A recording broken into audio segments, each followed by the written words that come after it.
انسانوں کی اصلاح کے لیے زوال کا دکھانا ضروری ہوتا ہے کہ جب تک انسان کو سہارے میسر رہتے ہیں وہ لڑکھڑاتا گرتا گراتا چلتا رہتا ہے.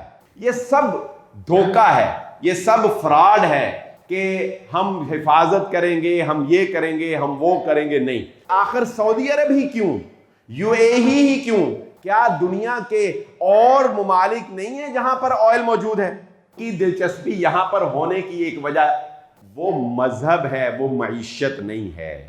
زائنزم جو ہے یہ صرف یہودیوں کے اندر نہیں ہے بلکہ عیسائی زائنسٹ بھی موجود ہیں. جینا مشکل ہو جائے گا, یعنی وہ سٹیج غربت کی آ جائے گی جب انسان خودکشی تک پہنچ جاتا ہے. یہ سارا کچھ پلان کا حصہ ہے. بہت سے دوستوں کا اصرار تھا کہ موجودہ حالات حاضرہ کے تناظر میں خطبہ جمعہ میں ہم ضرور گفتگو کریں, کیونکہ آپ جانتے ہیں کہ ایک کافی عرصے سے رمضان المبارک کی مناسبت سے اور دیگر مناسبتوں سے ہماری گفتگو جو ہے وہ حالات کے مطابق یا حالات کے تجزیے پر کوئی خاص نہیں رہی.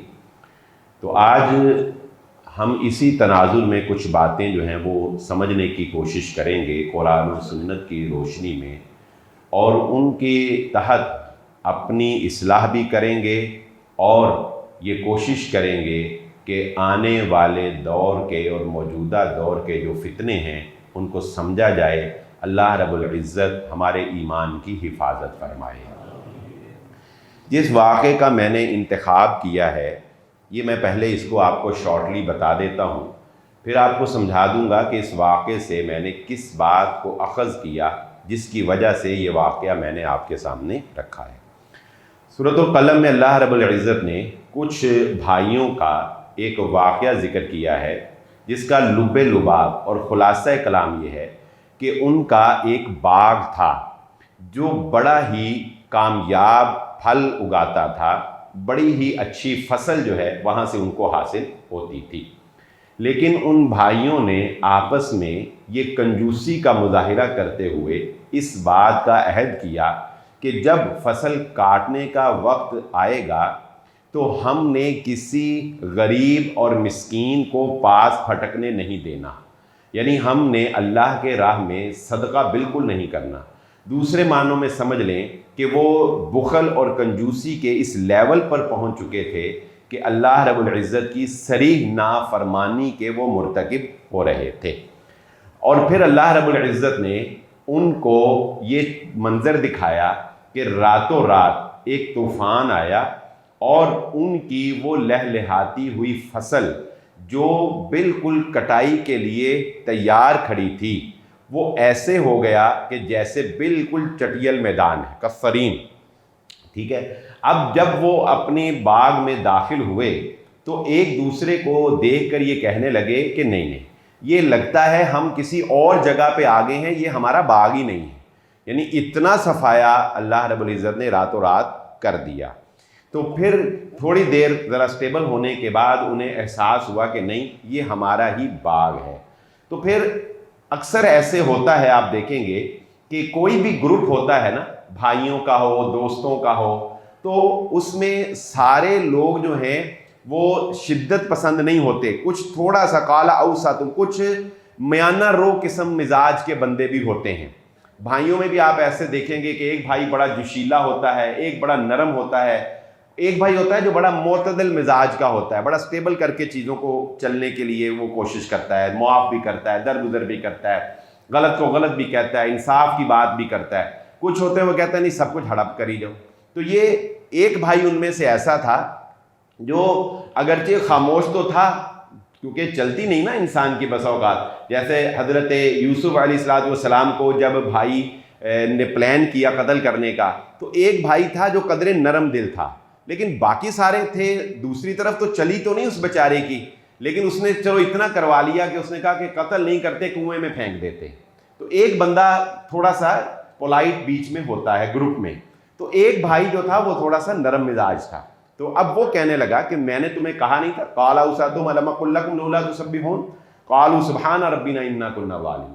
کہتا ہے کہ میں نے تمہیں کہا تھا کہ اللہ تعالیٰ کو نہ بھولو, اللہ کی پاکیزگی بیان کرو، اللہ کے لیے صدقہ اور خیرات کرو، میں تمہیں کہتا رہتا تھا تھوڑا تھوڑا، لیکن تم نے مانی ہی نہیں میری بات۔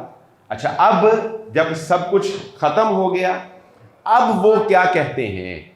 قالوا سبحان ربنا انا کنا ظالمین، ہائے افسوس، ہر قسم کی تعریف اور پاکیزگی اللہ کے لیے، ہم خود ہی برے تھے، ہم خود ہی برے تھے۔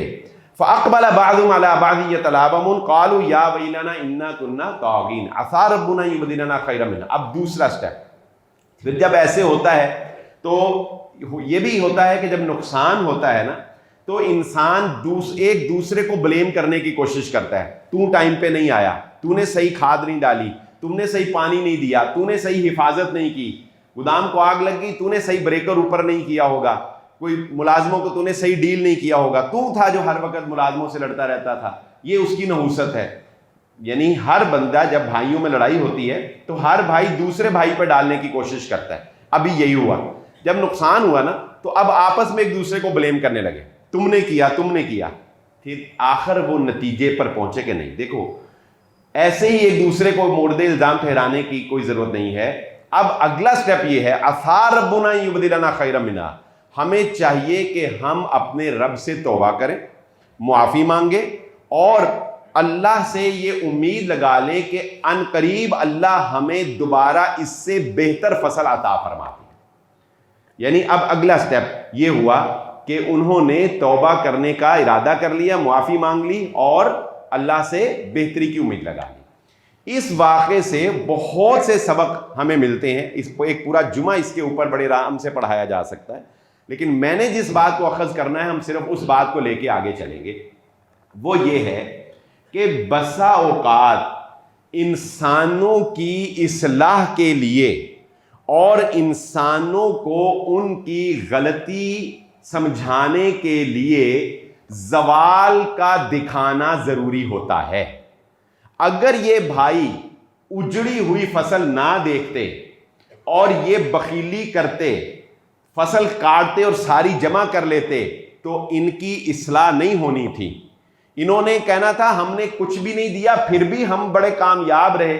انہوں نے اپنے اس بخل پر اور مضبوط ہو جانا تھا اور اس نافرمانی پر اور زیادہ پکا ہو جانا تھا انہوں نے، لیکن اللہ تعالیٰ نے ان کی اصلاح کے لیے ایک مرتبہ ان کی فصل کو اجاڑا، ایک مرتبہ زوال دکھایا ان کو۔ جب وہ ایک زوال دیکھا تو انہیں احساس ہوا کہ ہم غلط تھے، اور اس احساس کے بعد انہوں نے دوبارہ سٹینڈ ہونے کے لیے کوشش جو ہے وہ شروع کی اور اللہ رب العزت سے دعا کی۔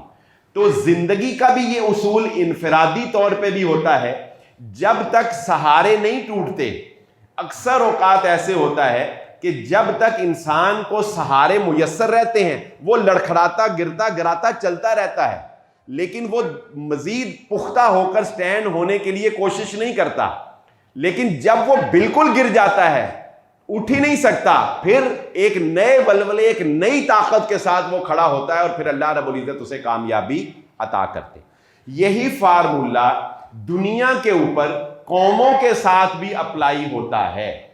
دوسری جنگ عظیم میں یورپ نے آپس میں جنگ کی، آپس میں جنگ کر کے کروڑوں لوگوں کو مارا، اور کروڑوں لوگوں کو مارنے کے بعد آپس میں اپنا خاصا نقصان کرنے کے بعد، ایک بہت بڑا زوال دیکھنے کے بعد، اس سے بڑھ کر کیا ہو سکتا ہے کہ دنیا میں ایک ہی مرتبہ ایٹم بم جو ہے وہ چلایا گیا اور وہ اسی جنگ میں، جنگ عظیم میں چلایا گیا۔ تو اتنی بڑی تباہی دیکھنے کے بعد یورپ نے اس زوال سے یہ سیکھ لیا کہ اب ہمیں آپس میں نہیں لڑنا، اب ہمیں آپس میں ایک دوسرے کے ساتھ یورپین بلاک بنانا ہے۔ وہی قومیں جنہوں نے ایک دوسرے کے اوپر بمباری کی اور اٹیک کیے، انہوں نے ہی مل کر ایک یورپین بلاک بنایا، اپنی کرنسی ایک کی، خود کو یکجا کیا، اور آپ دیکھیں کہ ودن تقریباً 30 سال کے اندر اندر وہ قوم دوبارہ سٹینڈ ہو گئی اور پہلے سے زیادہ مضبوط اور پہلے سے زیادہ طاقتور ہو کر دنیا کے اوپر منظر عام پہ آئی۔ میں یہ سمجھتا ہوں کہ امت مسلمہ بھی جب تک ایک شدید زوال سے نہیں گزاری جائے گی یہ دوبارہ سٹینڈ نہیں ہونے والی ہے. شاید کہ یہ وہ شدید زوال کی طرف اللہ رب العزت ہمیں لے کے جا رہا ہے کہ تمہارا جو ایمان گرا ہوا ہے, تم جو لڑکھڑاتے کھڑکھڑاتے ہر کوئی اپنی اپنی حکومتیں بچا کر چلنے کی کوشش کر رہا ہے, دوسرے کو جب مارا جاتا ہے تم کہتے ہو کوئی بات نہیں ابھی ہماری باری نہیں آئی ہے. کوئی تم میں سے یہودیوں کے ساتھ ابراہیم اکارڈ کر کے اپنے آپ کو سیو کر رہا ہے, کوئی اپنی آئل کے اوپر جو ہے وہ ڈیپینڈنٹ ہے اور وہ کہتا ہے کہ چونکہ میرے پاس آئل ہے تو مجھے کچھ نہیں ہوگا. کسی کو کوئی زوم ہے اور کسی کو کوئی زوم ہے. جب تک تمہیں ایک مرتبہ کلی طور پر زوال سے نہیں گزارا جاتا, تمہیں یہ پتہ نہ لگ جائے کہ تمہارے سہارے بالکل جھوٹے سہارے, وہ امریکہ جو تمہارے ملکوں سے اپنی کمپنیوں کے ذریعے سے آئل نکالتا ہے, پھر اس آئل کو ڈالر کے اندر خریدتا ہے, پھر اسی ڈالر سے تمہیں کہتا ہے کہ اب تم اسی ڈالر کو میرے ملکوں کے اندر انویسٹ کرو. یعنی ساری کی ساری پلاننگ امت مسلمہ کے ساتھ جو ہے وہ یو ایس کی فیور کے اندر جا رہی ہے, اور اس کھیل کا امت مسلمہ کو پتہ ہونے کے باوجود وہ کچھ نہیں کر پا رہے ہیں. تو یہ بہت ضروری ہے کہ وہ دشمن جو آپ کے ساتھ کھیل رہا ہے اور آپ کو بے وقوف بنائے ہوئے ہے اور آپ کی تمام انرجیز کے اوپر قابض ہے, اس دشمن کا بے نقاب ہونا ضروری ہے. اور اس دشمن کے وہ ہڈن ایجنڈے جو اگرچہ ہڈن نہیں بھی ہیں لیکن پھر بھی ان کے اوپر شوگر کوٹڈ کر کے ان کو ہمیشہ سنبھال کے رکھا جاتا ہے, وہ بے نقاب ہوں گے تو یہ اس بات کی طرف پیش خیمہ ہوگا کہ امت مسلمہ جو ہے وہ دوبارہ ایک نئے ولولے اور ایک نئے جذبے کے ساتھ سٹینڈ ہوگی. اور یہ بات ذہن نشین رکھیں کہ شاید کہ بڑی سپیڈ کے ساتھ امت مسلمہ جو ہے وہ اس طرف جا رہی ہے. یہ سب دھوکہ ہے, یہ سب فراڈ ہے کہ ہم حفاظت کریں گے, ہم یہ کریں گے, ہم وہ کریں گے. نہیں, اسرائیل اپنے ایجنڈے سے, گریٹر اسرائیل کے ایجنڈے سے اب پیچھے ہٹنے والا نہیں ہے. یہ بات امت مسلمہ کو دو ٹوک سمجھ لینی چاہیے. یہ بات ذہن نشین رکھیں. یہ خطبہ جمعہ جو آپ سن رہے ہیں یہ کوئی معمولی بات نہیں ہے کہ آپ کی ایک ذہن سازی کی جا رہی ہے. اس طرح کی ذہن سازی حکومتیں ڈیولپ کرتی ہے, حکومتیں قوموں کے فیصلے کرتی ہیں اور حکومتیں ملکوں کے فیصلے کرتی ہیں. ڈونلڈ ٹرمپ کی ساری جو سیاست تھی وہ کس چیز کے اوپر قائم ہوئی تھی, اس کا بیانیہ کیا تھا؟ دو ہی کارڈ ڈونلڈ ٹرمپ نے یوز کیے. ایک نیشنلزم, نیشنلٹی کا کارڈ یعنی امریکن ہونا, امریکہ فرسٹ کا کارڈ, اور دوسرا عیسائیت کا کارڈ, مذہب کارڈ اس نے یوز کیا. اور مذہب کارڈ ایک ایسا کارڈ ہے کہ جس کو اکثر پوری دنیا میں پولیٹیشنز جو ہیں وہ اپنی نیک نامی کے لیے اور اپنی کامیابی کے لیے ہمیشہ سے استعمال کرتے چلے آئے. لہذا یہ مت سمجھیے گا کہ ایران اور امریکہ اسرائیل وار یہ صرف کوئی معیشت کی جنگ ہے, یہ صرف کوئی آئل کی جنگ ہے. نہیں, بنیادی طور پر یہ مذہب کی جنگ ہے. اس کے پیچھے چھپا ہوا ایجنڈا اصل میں مذہبی ایجنڈا ہے. اس کے پیچھے چھپی ہوئی مسلمانوں کے لیے وہ نفرت ہے کہ جسے ہمیشہ چھپایا جاتا ہے لیکن کہیں کہیں وہ جب ظاہر ہوتی ہے تو وہ اپنا بھیانک چہرہ جو ہے وہ آپ کے سامنے رکھتی ہے. بس اوقات آپ دیکھیں, میں ایک انٹرویو سن رہا تھا, افریقہ کے ایک ملک میں ایک شخص نے بتایا, اس نے کہا کہ دیکھو وہ لوگ جو تمہیں بہت اچھے لگتے ہیں, جو تمہیں امداد دیتے ہیں, جو تمہیں چیریٹی دیتے ہیں, وہی اصل میں تمہارے دشمن ہیں. یعنی ایک بندہ آپ کو کپڑے دے رہا ہے, جوتا دے رہا ہے, آپ تصور کر سکتے ہیں کہ وہ آپ کا دشمن ہوگا؟ ہاں, لیکن ایسے ہوتا ہے. یہ گیم اتنی مضبوط ہوتی ہے کہ میرے جیسے آپ جیسے بندے کے سمجھ میں آ ہی نہیں سکتی کہ انٹرنیشنل لیول کے اوپر دشمن کس طرح کی چال چل کے آپ کے ساتھ کھیل کر جاتا ہے. اس نے ایگزامپل دیکھی, اس نے کہا میں نے افریقہ میں ایک جوتے کی انڈسٹری قائم کی جوتا بنانے والی ایک فیکٹری لگائی. جب میں نے وہاں پر جوتا بنانے والی ایک فیکٹری لگائی تو کیا کیا, ورلڈ بینک نے اور دنیا کو امداد دینے والے اداروں نے, UN نے اس پورے علاقے میں لوگوں کو فری جوتا سپلائی کرنا شروع کر دیا. اب آپ بتائیں ایک فیکٹری کتنی دیر چل سکتی ہے؟ 1 ماہ اس کی سیل نہیں ہوگی, چلے گی؟ چلو بیک اپ پہ 3 ماہ 4 ماہ. اگر گلستان کالونی والوں کو یہ پتا چل جائے کہ 6 ماہ کے لیے ہمیں جوتے فری ملنے ہیں تو کیا وہ جوتا خریدیں گی؟ وہ جوتا نہیں خریدیں گے. نتیجہ کیا نکلے گا؟ نتیجہ نکلے گا کہ گلستان کالونی کے لوگوں کے لیے کوئی بندہ جوتے کی دکان نہیں کھولے گا. وہ کہے گا یہاں جوتا بک نہیں سکتا, یہاں لوگوں کو فری جوتا مل رہا ہے. اس نے کہا کہ جن علاقوں کو غریب رکھنا ہوتا ہے, جن علاقوں میں یہ لوگ ڈیولپمنٹ ہونے نہیں دینا چاہتے, ان کو یہ امداد دیتے, ان کو یہ فیسیلیٹیٹ کرتے. کیوں؟ تاکہ وہی بات میری شروع والی, زوال آئے گا تو کچھ سوچو گے نا. ننگے پاؤں پھرو گے تو جوتا بنانے کے لیے ایفرٹ کرو گے نا. ننگے پاؤں ہوگے تو کوئی انڈسٹری لگاؤ گے نا. اور اگر انڈسٹری لگتی تو کتنے لوگوں کو روزگار ملتا اور کتنے لوگ جو ہے وہ انڈیپینڈنٹ ہوتے اور ترقی کرتے اور یہ لانگ ٹرم پلاننگ ہوتی. لیکن 6 ماہ اور 1 سال کے لیے فری جوتا پرووائڈ کر کے انہوں نے قوم کو مفلوج رکھا. اسی طریقے سے بہت سے مواقع پہ آپ دیکھتے ہیں آپ کو فری انٹرنیٹ سروس دی جا رہی ہے, آپ کو فری پیکیجز دیے جا رہے ہیں, آپ کو گوگل کی بہت سی اپلیکیشنز فری دی جا رہی ہیں, آپ کو انٹرنیٹ فری دیا جا رہا ہے, آپ کو یوٹیوب سے کروڑوں ڈالر فری دیے جا رہے ہیں. فری والا ہی حساب ہے نا. آپ اپنے کمرے میں بیٹھ کے ناچ گانا کرتے ہیں اور آپ کو ڈالر کی بارش ہونا شروع ہو جاتی. کیوں ہو رہی ہے یہ سب کچھ؟ بنیادی طور پر وہ یہ چاہتے ہیں کہ یہ مست رہیں, یہ امداد کے عادی بن جائیں, یہ ڈالرز کے عادی رہیں.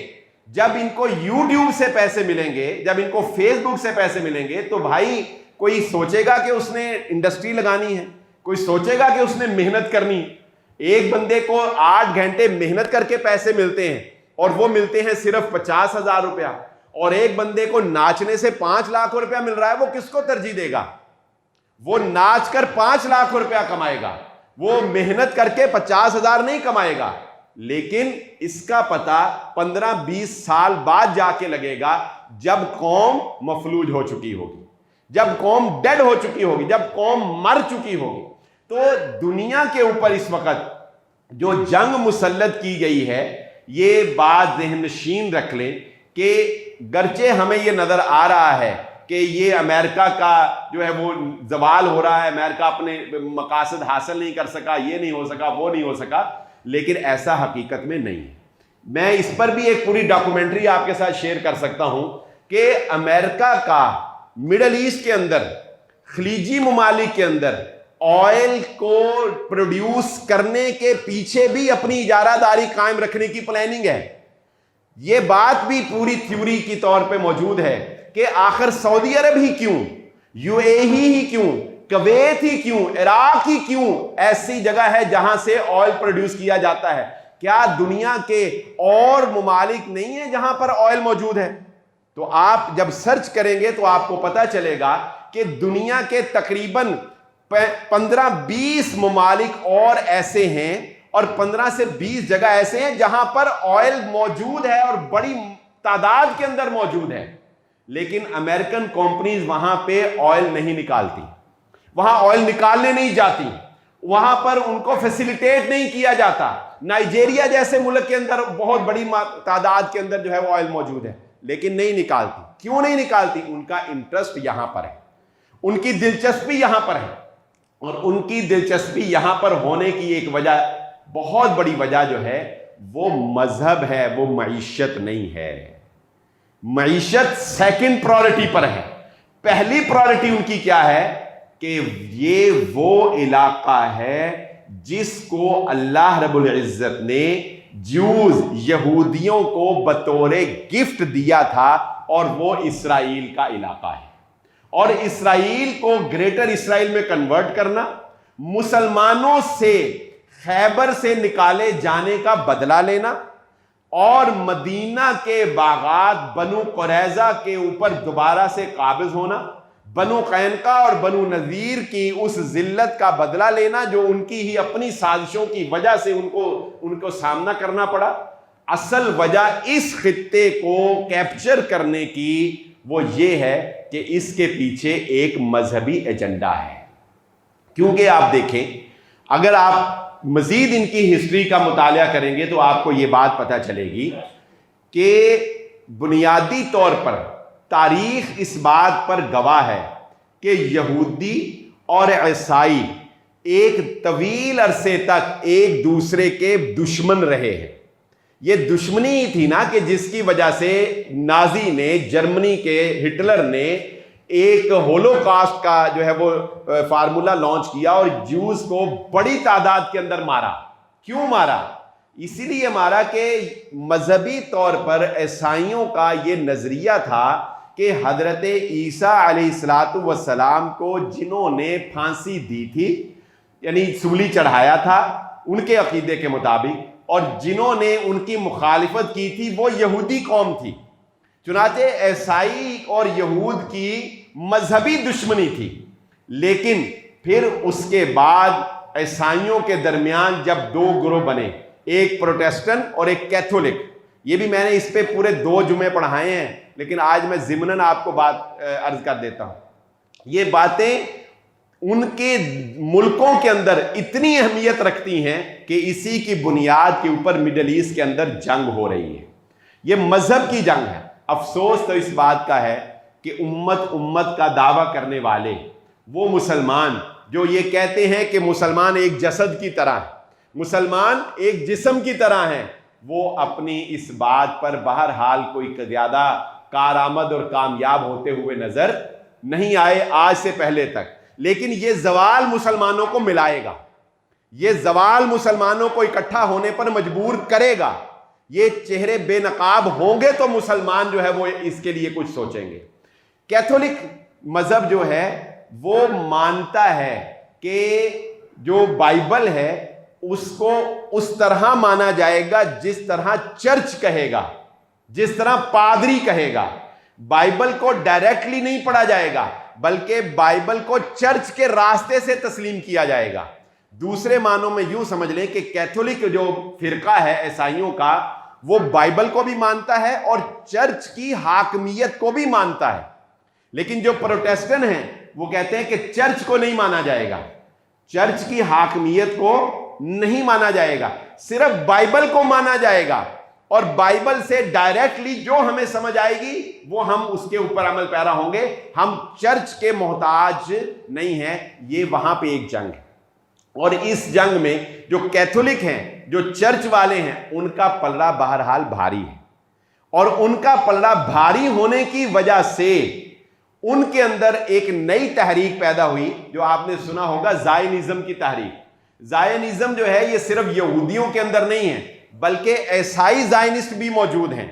تو ان عیسائی زائنسٹ کی تحریک نے اپنا ایجنڈا وزنی رکھا، اور اس وزنی ایجنڈے کی وجہ سے اس وقت جو ٹرمپ کی حکومت ہے وہ چرچ کے ساتھ منسلک ہے. وہ ان لوگوں کی حکومت ہے جو بائبل کو بھی مانتے ہیں اور چرچ کو بھی مانتے ہیں.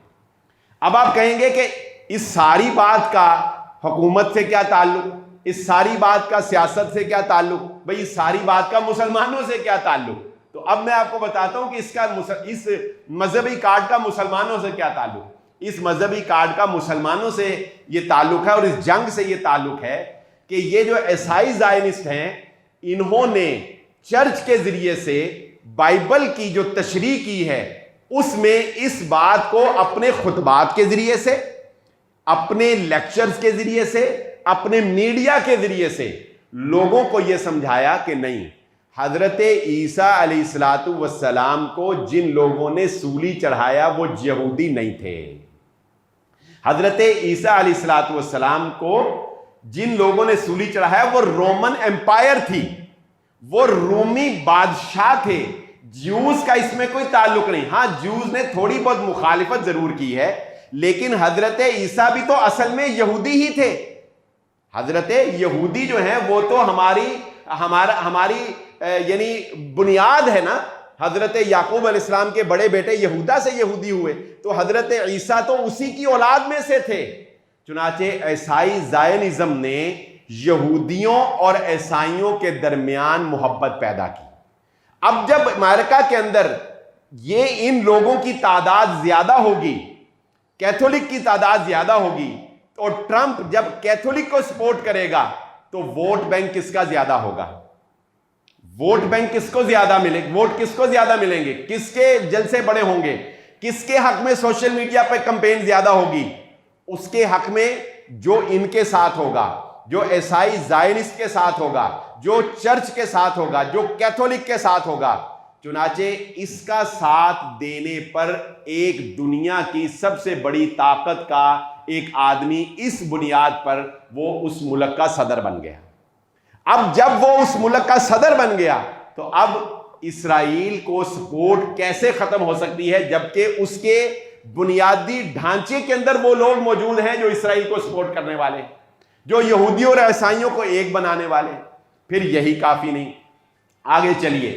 جس طرح ہم نے اس کے اوپر ایک تفصیلی لیکچر جو ہیں وہ دیے ہیں کہ حضرت عیسیٰ علیہ الصلوۃ والسلام دنیا میں دوبارہ تشریف لائیں گے، امام مہدی آئیں گے، صحیح احادیث کی روشنی میں ہمارا یہ عقیدہ ہے، اور دجال کا ظہور جو ہے وہ بھی ہونا ہے، یہ بھی ہمارا ایک پورا چیپٹر ہے، رسول اللہ صلی اللہ علیہ وآلہ وسلم نے بیان فرمایا۔ جس طرح ہم لوگ یہ عقیدہ رکھتے ہیں، ہم یہ نظریہ رکھتے ہیں، اور ہم اس کے لیے ایمان کو تازہ رکھتے ہیں اور اپنے نوجوانوں کو اس کے لیے تیار کرتے ہیں اور بتاتے ہیں اور دعائیں کرتے ہیں، ان کے ہاں بھی لوگوں کو یہ بتایا جاتا ہے کہ ایک وقت وہ آنے والا ہے کہ جب حضرت عیسیٰ علیہ الصلوۃ والسلام آئیں گے، اور جب حضرت عیسیٰ علیہ الصلوۃ والسلام آئیں گے تو جیوز اور عیسائی اکٹھے ہو جائیں گے، اور یہ اکٹھے ہو کے مسلمانوں کے خلاف مسلمانوں کو ماریں گے، اور وہ وقت ہوگا جب مسلمانوں کا بالکل صفایا ہوگا اور ہم دنیا کے اوپر حکومت کریں گے۔ چنانچہ ہمیں دوبارہ جب حضرت عیسیٰ علیہ السلام آئیں تو ہمیں ان کے آنے کے لیے تیاری کرنی چاہیے، ہمیں ان کو دوبارہ ویلکم کرنے کے لیے تیاری کرنی چاہیے۔ وہ ایک الگ بات ہے کہ جیوز جو ہیں، یہودی جو ہیں، وہ اپنا مسیحا حضرت عیسیٰ علیہ الصلوۃ والسلام کو نہیں بلکہ دجال کو مانتے ہیں، وہ دجال کی شکل میں اپنا مسیحا مانتے ہیں۔ عیسائی حضرت عیسیٰ کو ہی مسیحا مانتے ہیں، اور اسی طرح اگر آپ اہل تشیع کی بات کریں تو ان میں بھی ایک امام غائب کا تصور جو ہے وہ موجود ہے۔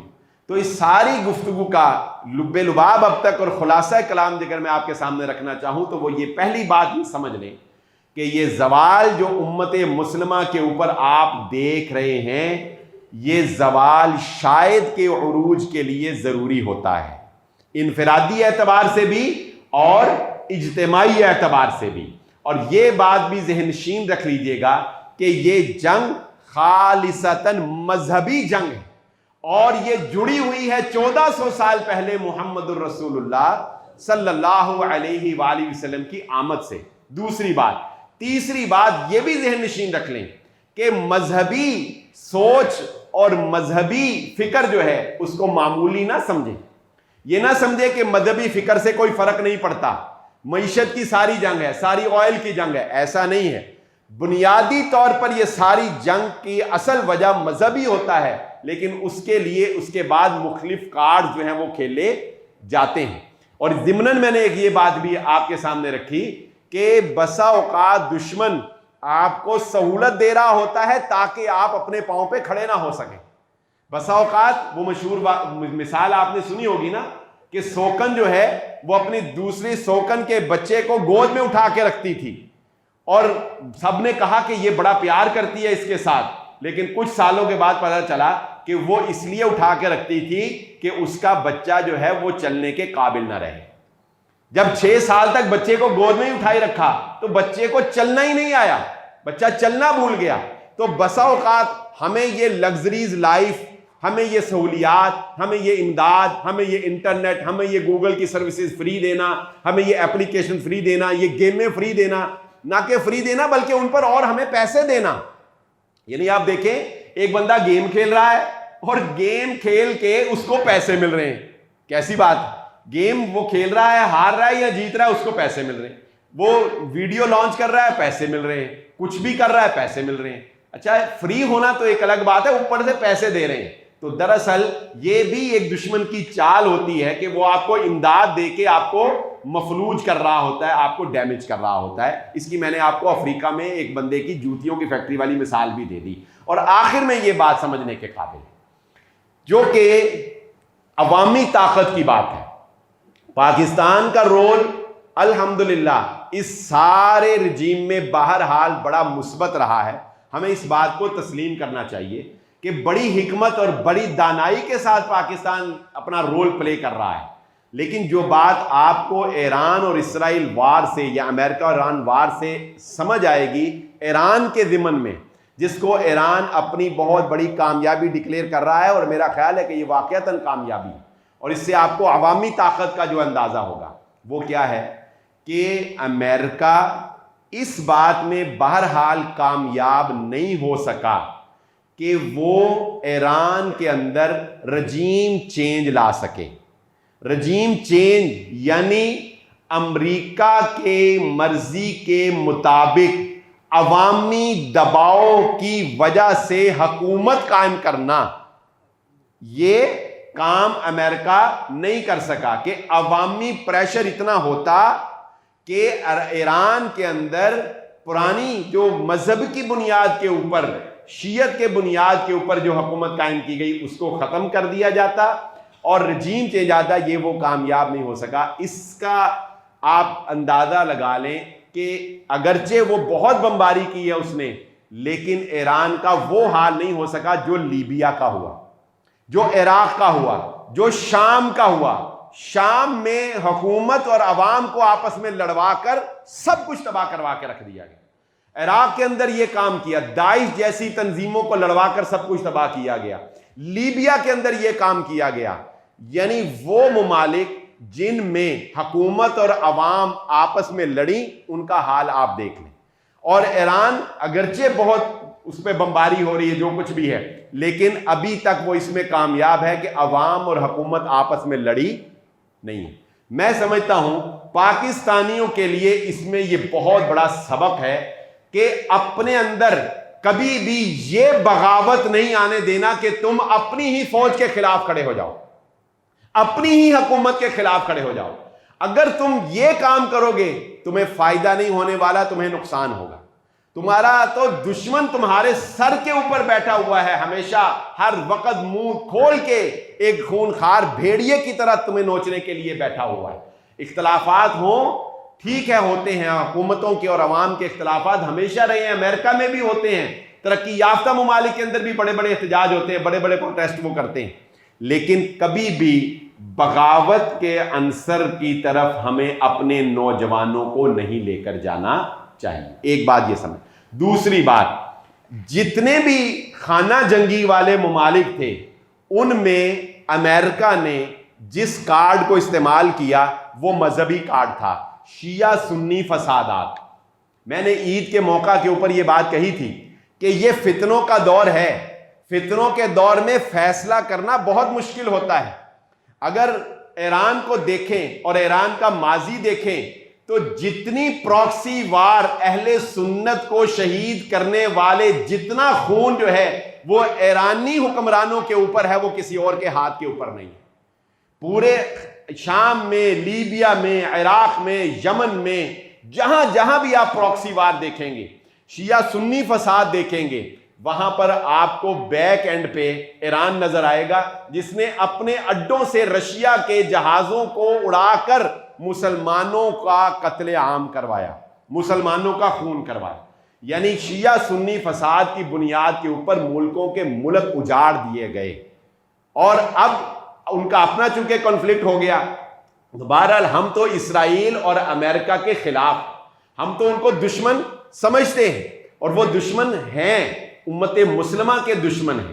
لیکن بتانے کا مقصد یہ ہے کہ فتنوں کے دور میں فیصلہ کرنا بہت مشکل ہوتا ہے. آپ یوز ہو جاتے ہیں، آپ کو پتہ بھی نہیں چلتا. آپ استعمال ہو رہے ہوتے ہیں، آپ کو پتہ بھی نہیں چلتا. آپ کو امداد مل رہی ہوتی ہے اور جو امداد دے رہا ہوتا ہے آپ سمجھتے ہیں میرا خیر خواہ ہے، حالانکہ وہی آپ کا دشمن ہوتا ہے. اس لیے کبھی بھی اس مذہبی دینی بنیادوں کے اوپر ایک دوسرے کا قتل عام کرنے کی کوشش نہیں کرنی، ایک دوسرے کے دست و گریباں ہونے کی کوشش نہیں کرنی، کبھی بھی خانہ جنگی کی صورتحال میں اپنا کردار ادا کرنے کی کوشش نہیں کرنی۔ افسوس ہوتا ہے ہمیں کہ جب ہم سوشل میڈیا کے اوپر دیکھتے ہیں تو آپ کو نظر آئے گا کہ ایسے ایسے کومنٹس جو پاکستان کے مخالف کیے جاتے ہیں، جو آپس میں لڑوانے کے لیے کیے جا رہے ہیں، اور کسی دوسرے کی رائے کو کوئی احترام دینے کے لیے تیار نہیں ہے، حقائق کو مسخ کیا جاتا ہے، حقیقت کو تسلیم نہیں کیا جاتا ہے، یہ رویہ کوئی اچھا رویہ نہیں ہے۔ اور میں آخر میں ایک بات آپ کے ساتھ اور عرض کر دوں، اس سارے سینیریو کے اندر جو سب سے اہم چیز ہے وہ یہ ہے کہ اپنے ایمان کو بھی بچا کے رکھنا ہے، اپنے ایمان کو بچا کے رکھنا ہے۔ آگے جو دور آئے گا، میں اس پر پہلے بھی کئی دفعہ کہہ چکا ہوں، ابھی تو پیٹرول 100 روپیہ بڑھا ہے، یہ سارا پلاننگ کا حصہ ہے، یاد رکھیں۔ جو لوگ یہاں پہ مستقل جمعہ پڑھ رہے ہیں ان کو یاد ہوگا، آج سے تقریباً 12 سال پہلے میں نے ایک جمعہ پڑھایا تھا جس میں میں نے آپ کو یہ بتایا تھا کہ پوری دنیا میں بڑے بڑے فوڈ کارٹلز اسرائیل نے بنائے ہیں، اور ایک وقت آئے گا جب دنیا میں قحط سالی کا دورہ ہوگا، اور اس وقت ماہر تجزیہ نگار یہ کہہ رہے ہیں کہ اگر صرف 3 مہینے اور یہ صورتحال رہی تو 45 ملین لوگ غربت کی لکیر سے نیچے چلے جائیں گے، جو اتنے غریب ہو جائیں گے کہ جینے کے لیے ان کے پاس کھانے کو کچھ نہیں ہوگا، جینا مشکل ہو جائے گا۔ یعنی وہ سٹیج غربت کی آ جائے گی جب انسان، اللہ تعالیٰ سب کے ایمان کی حفاظت فرمائے، جب انسان خودکشی تک پہنچ جاتا ہے، 45 ملین لوگ وہاں تک چلے جائیں گے۔ یہ سارا کچھ پلان کا حصہ ہے، یہ خود بخود نہیں ہو رہا، یہ سارا کچھ پلان کے ساتھ ہو رہا ہے۔ دنیا کے اوپر ایک قحط کو مسلط کرنا، مہنگائی کو اس عروج کے اوپر لے جانا کہ لوگوں کے لیے جینا مشکل ہو جائے، لوگوں کے لیے سروائیو کرنا جو ہے وہ مشکل ہو جائے۔ اب جب انرجی آپ کو نہیں ملے گی، انرجی نہیں ملے گی، آپ کو اس انرجی سے جو آپ فرٹیلائزر بناتے ہیں، فرٹیلائزر نہیں بنے گا، جب فرٹیلائزر نہیں بنے گا فصل نہیں ہوگی، کیونکہ آپ کی جتنی بھی فصل ہے وہ اوریجنل تو ہے نہیں ہے۔ یہاں لوگ جو بیٹھے ہیں زمیندار مجھ سے زیادہ سمجھتے ہیں، فصل کو اگر وہ مصنوعی کھاد نہ ڈالی جائے، وہ آرٹیفیشل طریقے سے اگر ہم پیداوار حاصل نہ کریں تو ہم کتنی کو پیداوار حاصل کر لیں گے اوریجنل طریقے سے؟ اوریجنلٹی رہی نہیں نا ہماری چیزوں کے اندر۔ یعنی اگر یوں ہی سمجھ لیں کہ اگر یہ برائلر مرغی ختم ہو جائے تو دیسی مرغیاں کتنی کو ہیں؟ کیا خیال ہے؟ دیسی مرغیاں کیا برائلر کے مقابلے میں ضرورت کو پورا کر سکتی ہیں؟ نہیں نہ کر سکتی۔ تو جب برائلر بند کر دیا جائے گا تو مرغی ملے گی؟ مرغی ملنا ختم۔ اسی طرح جب مصنوعی طریقے سے آپ کی پیداوار فرٹیلائزر کے ذریعے سے پوری نہیں ہوگی تو اوریجنل طریقے سے کتنی کو پیداوار ہوگی، اور اس کے ریٹ کیا جائیں گے، اور صرف وہی لوگ سروائیو کر سکیں گے جن کے پاس لگژریز ہیں، طاقت ہے، پیسہ ہے۔